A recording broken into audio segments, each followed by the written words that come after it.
ధన్యవాదాలు తెలియజేస్తూ సెలవు తీసుకుంటున్నాను. Thank you so much madam. తర్వాత వైఎస్ఆర్ పెన్షన్ కానుక ఏవి ప్లే చేయవలసిందిగా కోరుకుంటున్నాం.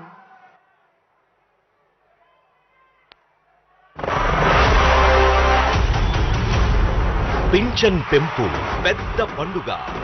2024 జనవరి నుంచి పెన్షన్ 3000 రూపాయలు. అవ్వా తాతలకు పెన్షన్ 3000 వరకు పెంచుకుంటూ పోతాం అని ఇచ్చిన ఈ మాట తూచా తప్పకుండా ఈ రోజు మీ అందరి సమక్షంలో పెన్షన్ పెంచుతూ ఈ మంచి కార్యక్రమం చేస్తా ఉన్నందుకు చాలా సంతోషంగా ఉందని. సంక్రాంతి పండుగ కూడా వారి ఆనందం ముందు చిన్నబోయింది. నిజానికి వారికిది అంతకంటే పెద్ద పండుగ. వైఎస్ఆర్ పెన్షన్ కానుక 2024 జనవరి నుంచి 3000 రూపాయలకు పెంపు. నిజానికి వారికి ఈ శుభవార్తల పరంపర 2019 జూన్ నుంచే మొదలైంది. జగన్ బాబు పాదయాత్రకు వచ్చినప్పుడు అండి 3000 ఇస్తామన్నారు, 3000 చేశారండి. సంవత్సరం నుంచి, నెల నుంచి ఈ రోజు జగన్ బాబు ఇచ్చిన హామీలన్నీ కూడా నెరవేర్చాడండి బాబు.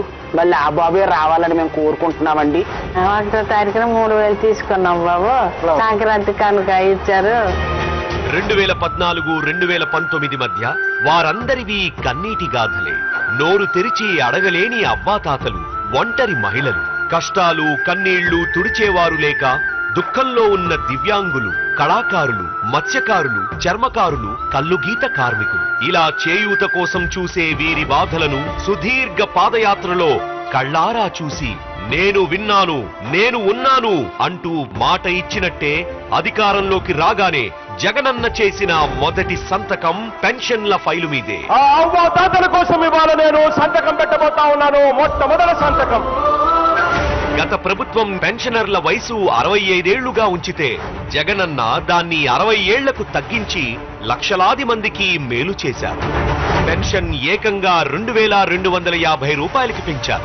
అక్కడి నుంచి పెంచుకుంటూ ఇప్పుడు 3000 రూపాయలు చేశారు.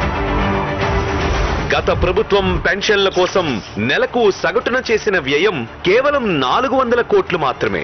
అదే జగనన్న ప్రభుత్వం అధికారంలోకి రాగానే 2019 జూన్లో పెన్షన్ల వ్యయం 1384 కోట్లు. 2024 జనవరి నాటికి పెన్షన్ల వ్యయం 1968 కోట్లకు పెరిగింది. అంటే గత ప్రభుత్వం కంటే దాదాపు 5 రెట్లు ఎక్కువ. అలాగే గత ప్రభుత్వంలో పెన్షన్ లబ్ధిదారులు కేవలం 39 లక్షలే ఉంటే 2019 జూన్లో ఆ సంఖ్య ఏకంగా 52.17 లక్షలకు చేరింది. అలా పెరిగి పెరిగి ఇప్పుడు ఏకంగా 66.34 లక్షలకు చేరింది. దేశంలో ఇన్ని లక్షల మందికి 3000 రూపాయల పెన్షన్ ఇస్తున్న ఏకైక ప్రభుత్వం మన జగనన్న ప్రభుత్వం. ఈ 55 నెలల్లో జగనన్న ప్రభుత్వం కొత్తగా ఇచ్చిన పెన్షన్లు 29.51 లక్షలు. గత ప్రభుత్వం 5 ఏళ్లలో పెన్షన్ల కోసం చేసిన వ్యయం కేవలం 27,687 కోట్లు. అదే జగనన్న ప్రభుత్వం కేవలం 55 నెలల్లో చేసిన వ్యయం 83,526 కోట్లు. అంటే ప్రతి పెన్షన్ లబ్ధిదారునికి గత ప్రభుత్వం 5 ఏళ్ల పాలనలో అందించిన దానికంటే సుమారు 3 రెట్లు ఎక్కువ మొత్తం ఈ 55 నెలల్లోనే అందింది. గతంలో పెన్షన్ మంజూరు కావాలన్నా తీసుకోవాలన్నా నరకం. ఇచ్చే అరకొర పెన్షన్ కోసం లంచాలు, క్యూ లైన్లు, ఆత్మగౌరవాన్ని కూడా తాకట్టు పెట్టాల్సిన దుస్థితి. కానీ ఇప్పుడు 1వ తేదీ వస్తోందంటేనే పెన్షనర్లందరికీ పండుగ. వచ్చి నిలబడితే ఒక రోజు అయిపోయేదండి. ఎంత కష్టంగానూ ఉండేదండి మాకు అప్పుడైతే. ఇప్పుడైతే ఇంటికి తెచ్చిస్తున్నారండి. నిజంగానే ఇంతవరకు ఎక్కడా జరగలేదండి. నేను పుట్టిన తర్వాత ఇదే ఫస్ట్ టైం అండి. ఇంతకంటే ఇంకేం కావాలండి? లంచాలు లేవు, అవినీతి లేదు. కులం, మతం, పార్టీలకు అతీతంగా అర్హులైన ప్రతి ఒక్కరికి పూర్తి సంతృప్త స్థాయిలో పెన్షన్లు ఇస్తూ ఉండడమే అందుకు కారణం. అవ్వాతాతలకు పెద్దోడు, అక్క చెల్లెమ్మలు, దివ్యాంగులు, నేతన్నలు, మత్స్యకారులు వీళ్ళందరికీ సోదరుడు. వైఎస్ఆర్ పెన్షన్ కానుకను పెద్ద పండుగ చేశాడు మన జగన్మోహనుడు.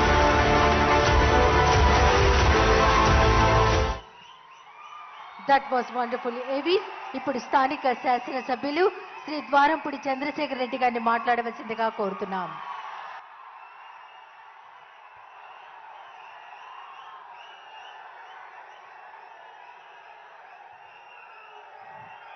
జై జగన్.